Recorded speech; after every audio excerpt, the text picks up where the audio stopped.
For a long time, books were the foundation of almost every great fictional universe. First came the novel, then the movies, the TV adaptations, and eventually the games. Worlds created by writers slowly expanded into entire franchises that shaped popular culture for generations. But over time, something began to change. Some game worlds became so massive, so detailed, and so beloved by fans that they could no longer remain inside the games themselves. Their stories continued far beyond the screen. Games can create atmosphere, stunning visuals, and unforgettable adventures. But books allow these worlds to breathe. They reveal ancient histories, hidden wars, lost kingdoms, and the inner thoughts of characters that players only briefly encounter in the games. And little by little, many legendary gaming franchises transformed into something much bigger, full literary universes with their own mythology, history, and epic sagas. In time, virtual worlds began to evolve into something far greater than entertainment. They became modern mythologies. Worlds filled with ancient prophecies, fallen empires, forgotten gods, sacred relics, endless wars, and heroes whose stories stretched across centuries. What once existed only inside pixels and game engines slowly transformed into living universes with their own chronicles and legends. And books became the gateway that allowed these worlds to expand beyond the limits of gameplay. Because literature can do what even the greatest games sometimes cannot. It can travel through thousands of years of history. It can uncover hidden conspiracies, reveal the rise and collapse of civilizations, and explore the fears, ambitions, and tragedies buried deep within legendary characters. Some gaming franchises eventually created entire libraries of lore, shelves filled with novels, chronicles, forbidden texts, and epic sagas that rival the scale of classic fantasy and science fiction universes. These worlds no longer belonged only to players. They became worlds meant to be read, explored, and remembered.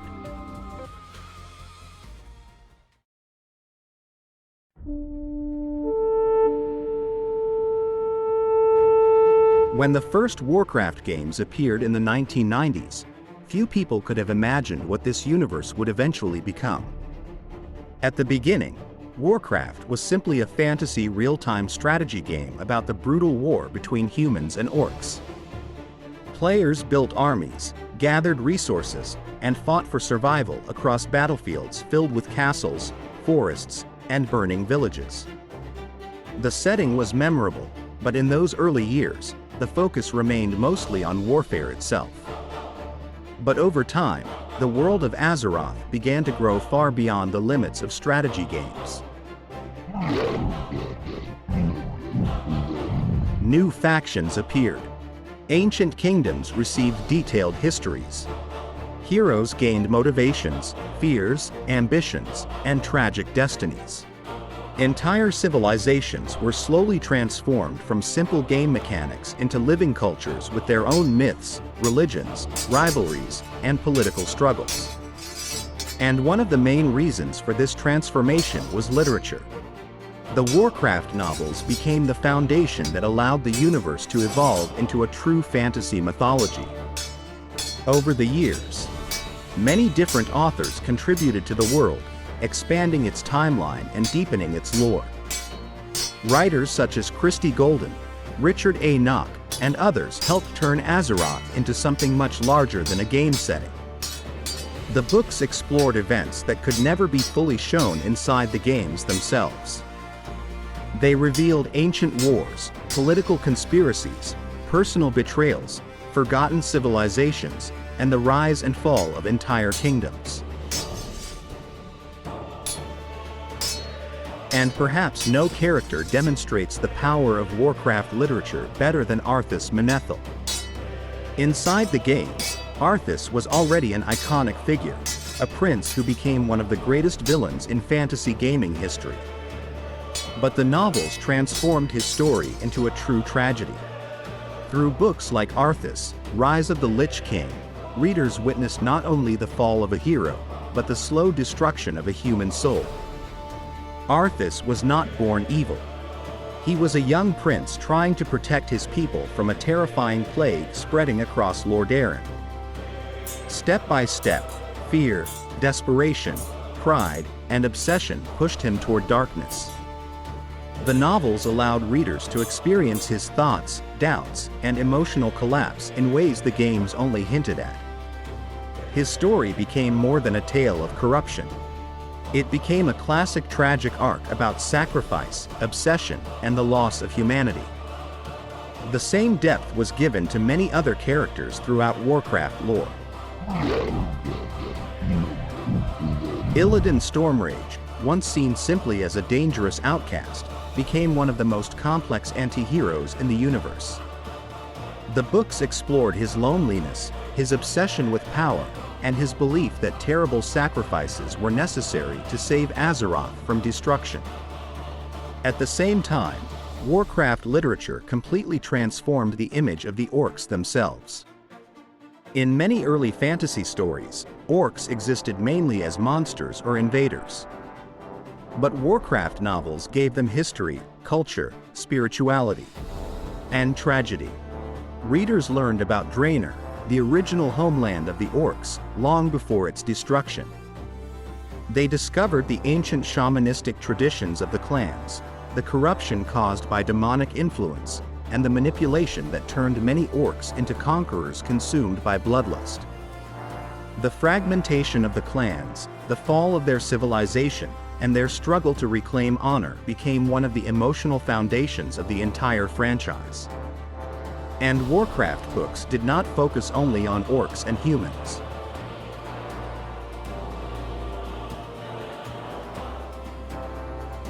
Many races of Azeroth eventually received their own stories and perspectives. The novels explored the Night Elves and their ancient connection to magic and immortality.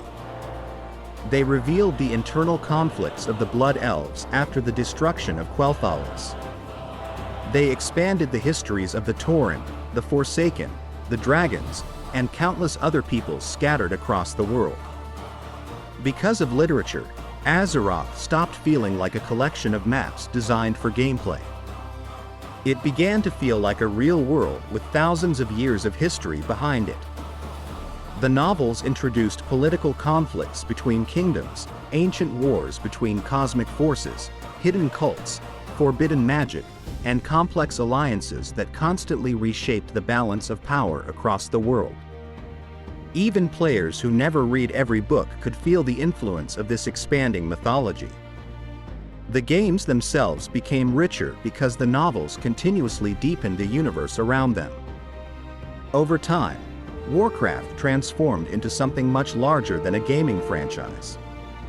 It became one of the most recognizable fantasy universes of the modern era, a world built not only through quests and battles, but also through stories written across entire shelves of books.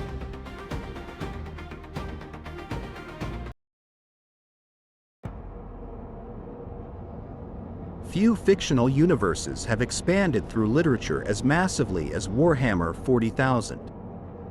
What originally began as a dark and brutal tabletop wargame slowly evolved into one of the largest science fiction mythologies ever created. Over the decades, the universe of the 41st millennium grew far beyond miniatures and battle rules. It became an enormous literary empire filled with hundreds of novels, countless characters, ancient wars, religious fanaticism, cosmic horror, and entire libraries of interconnected lore. And for many fans, the books eventually became just as important as the game itself. At the center of this transformation stood the Black Library, the publishing division responsible for expanding the universe through fiction. Through novels, anthologies, and massive series, Warhammer 40K evolved from background lore into a fully realized dark future where every planet, faction, and war carried centuries of history behind it.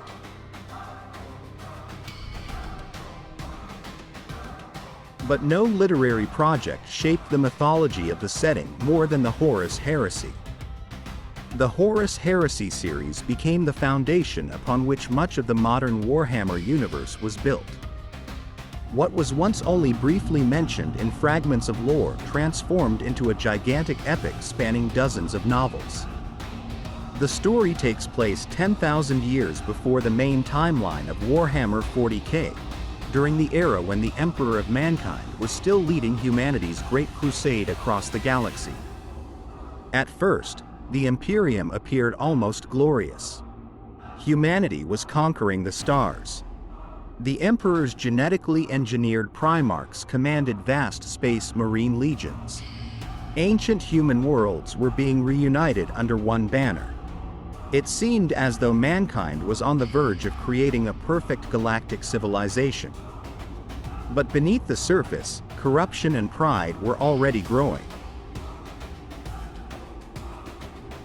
Horus, the greatest of the Primarchs and the Emperor's most trusted son, slowly fell under the influence of chaos. His betrayal shattered the Imperium and unleashed a galactic civil war so devastating that its consequences still define the universe 10,000 years later.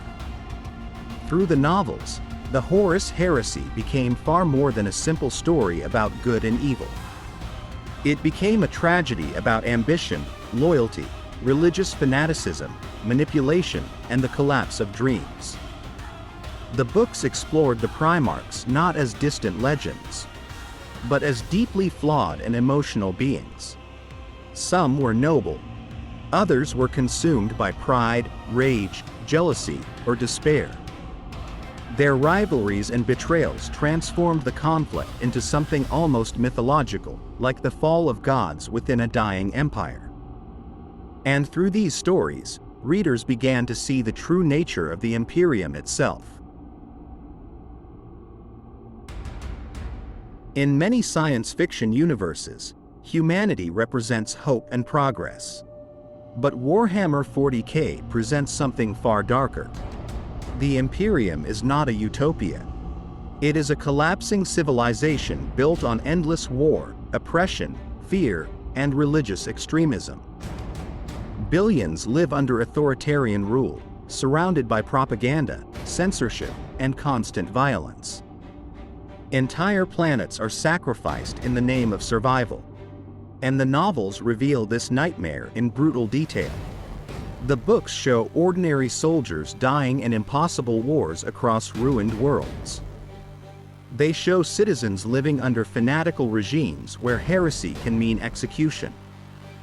They show the horrifying machinery of the Inquisition, an organization willing to destroy entire populations simply to prevent the spread of corruption. The Inquisitors themselves became some of the most fascinating characters in the setting. Through novels such as the Eisenhorn series, readers witnessed the moral decay hidden inside the Imperium's endless struggle for survival. Many Inquisitors begin with noble intentions, only to slowly cross ethical boundaries in their war against chaos.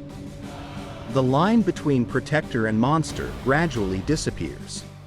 And then there is the Emperor himself. In the lore of Warhammer 40k, the Emperor of Mankind is worshipped as a divine being by trillions of humans.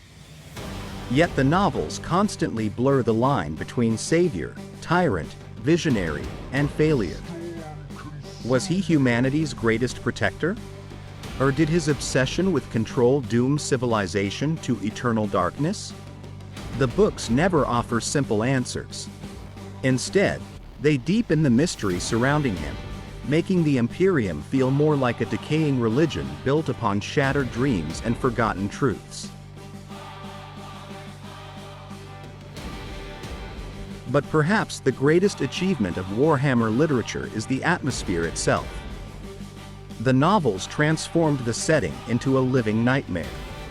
They showed the terror of warp travel through dimensions filled with madness and demonic entities. They revealed planets consumed by endless war, hive cities drowning in pollution and poverty, and ancient civilizations collapsing beneath the weight of cosmic horrors older than humanity itself. Fear, paranoia, fanaticism, insanity, and hopelessness exist in almost every corner of the universe. And yet, despite the darkness, the books also show moments of courage, loyalty, sacrifice, and tragic humanity. That contrast is what made the setting unforgettable. Without the novels, Warhammer 40K might have remained simply a grim aesthetic for tabletop battles. But literature transformed it into one of the most detailed and oppressive science fiction universes ever created. A vast mythological nightmare where there is only war, and where humanity continues to fight against extinction in the ruins of its own forgotten golden age.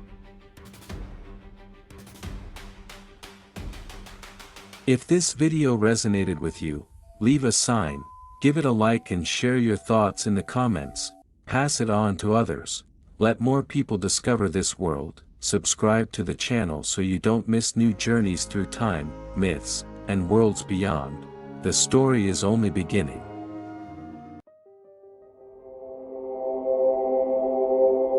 Some gaming universes became famous because of fantasy and ancient mythologies. Others looked toward the stars. Halo and Mass Effect helped define an entire era of science fiction gaming. Both franchises introduced players to enormous galaxies filled with alien civilizations, interstellar wars, advanced technology, and humanity's struggle to survive in an unpredictable universe. But while the games created unforgettable adventures, it was literature that gave these galaxies true depth. The novels allowed both universes to grow far beyond the limits of the main storylines, transforming them into fully realized science fiction settings with political systems, military history, cultural conflicts, and hidden tragedies stretching across centuries. In the case of Halo, the books became essential to understanding the universe itself. The games introduced players to Master Chief, the Covenant, and humanity's desperate war for survival. But the novels explored the foundations beneath the conflict. Readers discovered the origins of the Spartan program and the disturbing truth behind its creation. Children were secretly taken from their families, genetically enhanced, and transformed into soldiers designed to save humanity at any cost. What seemed heroic inside the games suddenly became morally complex and deeply tragic. The books also expanded the structure of the UNSC, revealing the political tensions, military hierarchy, and internal conflicts hidden behind humanity's war effort. And most importantly, the novels revealed the true scale of the Human Covenant War. Entire colonies were destroyed.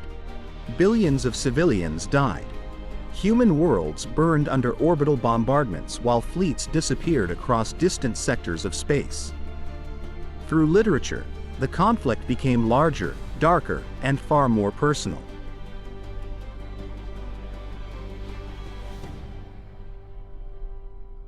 The Halo novels also explored the ancient history of the Forerunners, the mysterious civilization whose ruins appeared throughout the games.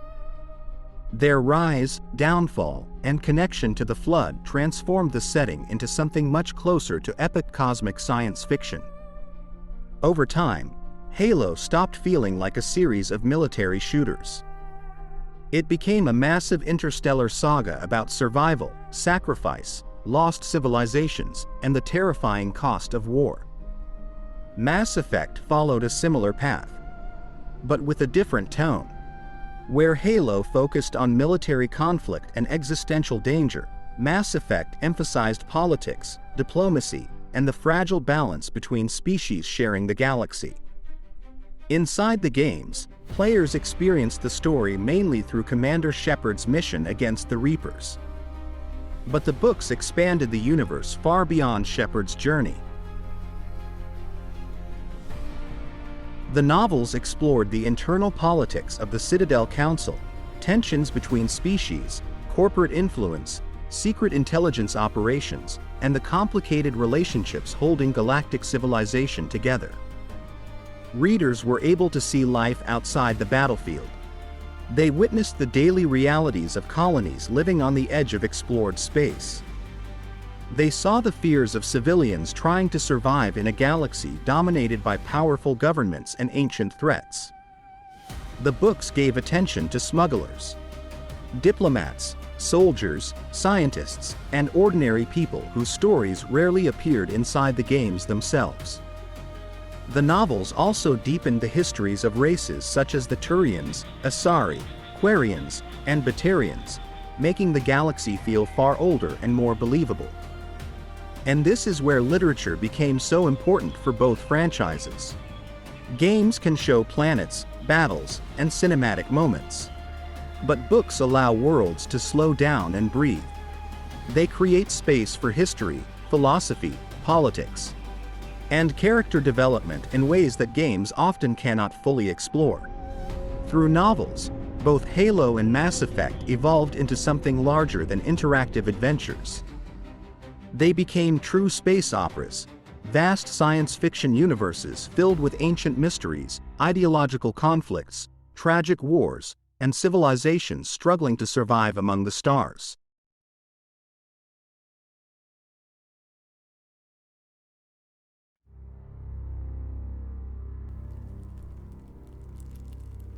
Long before modern fantasy became dominated by bright heroes and simplified adventures, there existed a darker tradition of storytelling. The fantasy worlds of the 1980s and 1990s were often brutal, tragic, and filled with ancient horrors. Their heroes were flawed, their kingdoms were dying, and evil was rarely something that could ever be truly defeated. Both Diablo and Dragon Age inherited that tradition. These universes embraced darkness not only as visual style, but as the foundation of their worlds. Demons, corruption, fanaticism, forbidden magic, and collapsing civilizations became central parts of their identity. And while the games introduced players to these grim settings, it was literature that expanded them into deeper and more unsettling mythologies. In the case of Diablo, the novel strengthened the atmosphere of inevitable doom that defines the franchise.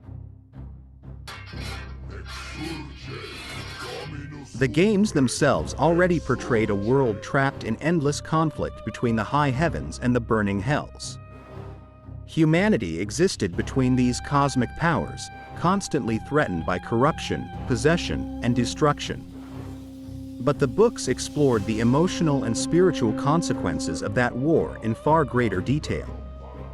The novels revealed forgotten kingdoms destroyed by demonic influence, secret cults operating in the shadows, and ancient prophecies surrounding the prime evils. They explored how ordinary people survived in a world where darkness constantly seeped into reality. In Diablo, evil is rarely distant. It infects cities, corrupts rulers, twists faith into fanaticism, and slowly destroys the minds of those seeking power. The literature emphasized this sense of decay and hopelessness, making Sanctuary feel like a civilization permanently standing at the edge of collapse.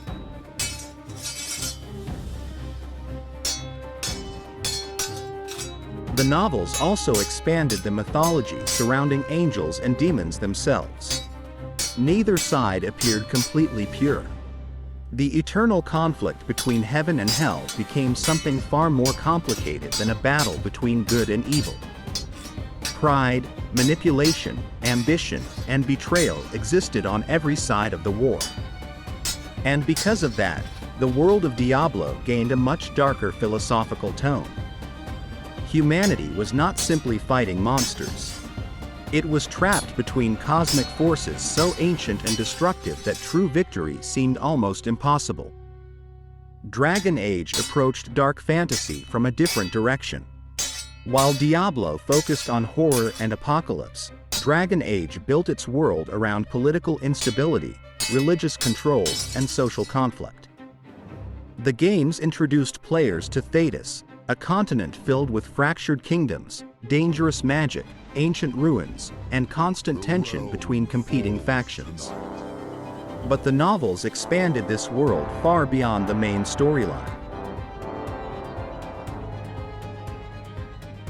The books explored the fragile politics holding nations together after years of war and betrayal. They revealed how noble houses manipulated entire kingdoms through alliances, assassinations, and secret negotiations.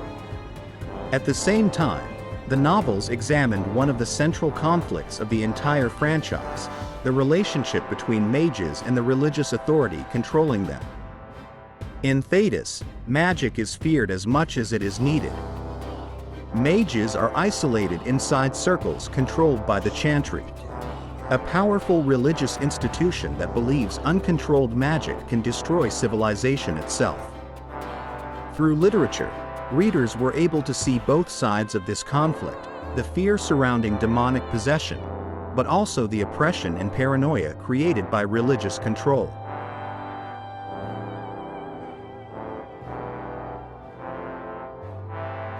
The books also explored the Grey Wardens, ancient Darkspawn wars, elven history, and the slow collapse of cultures erased by conquest and fanaticism.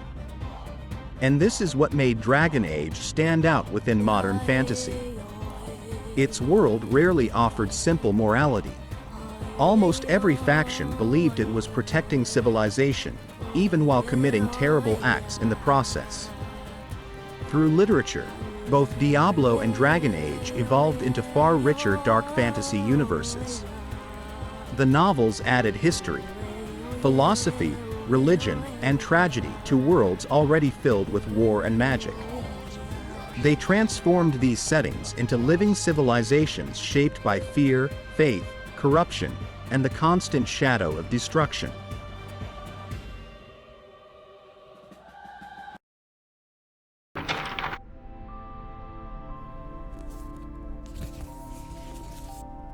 Among all gaming universes, The Elder Scrolls occupies a very unusual place. Because in this world, literature is not simply an addition to the lore. It is part of the experience itself. While many games use books as background decoration, The Elder Scrolls transformed them into one of the foundations of its universe. Across the cities, temples, libraries, guild halls, and forgotten ruins of Tamriel, players constantly encounter written texts, histories, religious scriptures, travel journals, political manifestos, poems, myths, and forbidden arcane knowledge. Over time, these texts evolved into an enormous in-universe library containing hundreds of fictional books. And together, they created the feeling of a living civilization with thousands of years of history behind it. The most fascinating part is that many of these texts contradict one another. Different cultures describe the same historical events in completely different ways. Religious groups argue over the nature of the gods. Ancient heroes appear as saints in one book and monsters in another. Some chronicles are clearly biased propaganda, while others read like fragmented myths passed down through generations.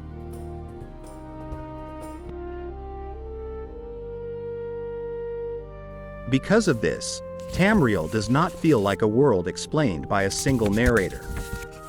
It feels ancient, fragmented, and uncertain, like real history.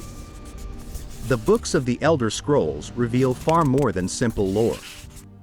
Through literature, players discover the origins of empires, the rise and fall of forgotten kingdoms, and the mysteries surrounding divine beings such as the Aedra and Daedra. The texts also explore dangerous cults, forbidden rituals, lost civilizations, and hidden knowledge that ordinary people were never meant to uncover. Some books read like historical records. Others feel almost supernatural.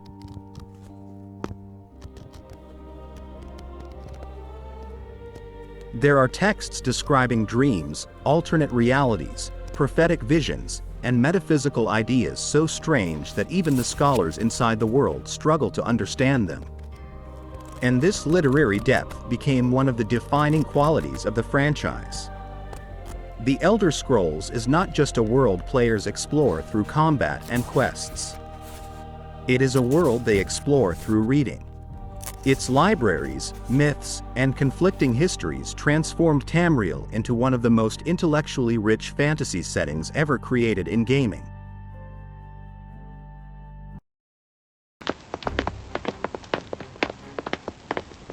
Not every gaming franchise built its literary universe in the same way. Some expanded through novels that deepened existing stories. Others evolved into something much larger, spreading across multiple forms of media at the same time. One of the clearest examples is Assassin's Creed. At first, the games focused mainly on secret wars between assassins and Templars hidden inside major historical events. Players traveled through carefully recreated versions of ancient cities, Renaissance Italy, Revolutionary America, and many other eras. But the novels greatly expanded the scale of the universe. The books explored events taking place beyond the games themselves, revealing hidden operations, forgotten assassins, political conspiracies, and historical conflicts only briefly mentioned on screen. Entire generations of characters received deeper stories through literature. Over time, Assassin's Creed evolved into something resembling an enormous alternative history of humanity, a version of the past shaped by secret organizations, ancient artifacts, and hidden wars unfolding behind real historical events.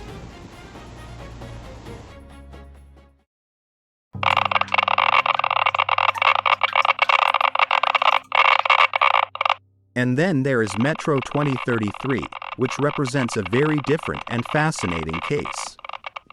Unlike most universes discussed here, Metro began as a novel written by Dmitry Glukovsky. The original story presented a dark post-apocalyptic vision of humanity surviving inside the tunnels of the Moscow Metro after nuclear war. Later, the games adapted this world and introduced it to a global audience. But eventually, something unusual happened. The games themselves began influencing the evolution of the universe.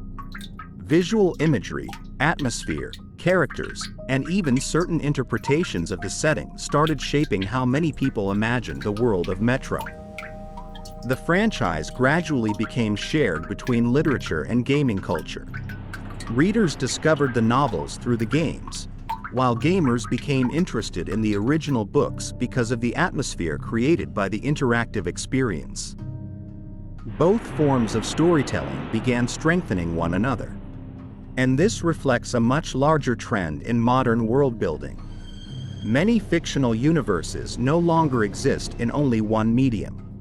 Over time, they begin living simultaneously through games, novels, comics, animated projects, and cinematic adaptations.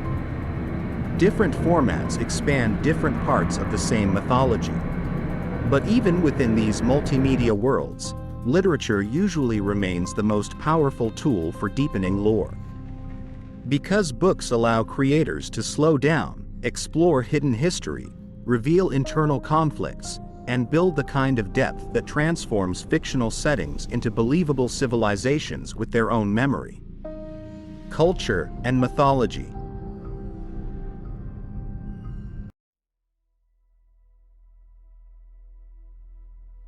Today, many of the famous fictional worlds are no longer born inside book first. They are born inside game. Players explore this universe for hundreds of hours, travel across kingdoms and galaxies, and become attached to their heroes, histories, and conflict. But for these worlds to truly feel alive, games alone are often too little. Books give creators the freedom to go deeper. They reveal hidden history, ancient wars, forgotten civilization, and the personal struggles of characters beyond the main storyline. Across books, fictional worlds gain detail, atmosphere, and emotional weight that games sometimes can only briefly touch upon. And over time, many gaming franchises evolve into something much longer than entertainment products. They become fully mythologies, worlds with their own legends, chronicles, and stories that continue to grow far beyond the screen.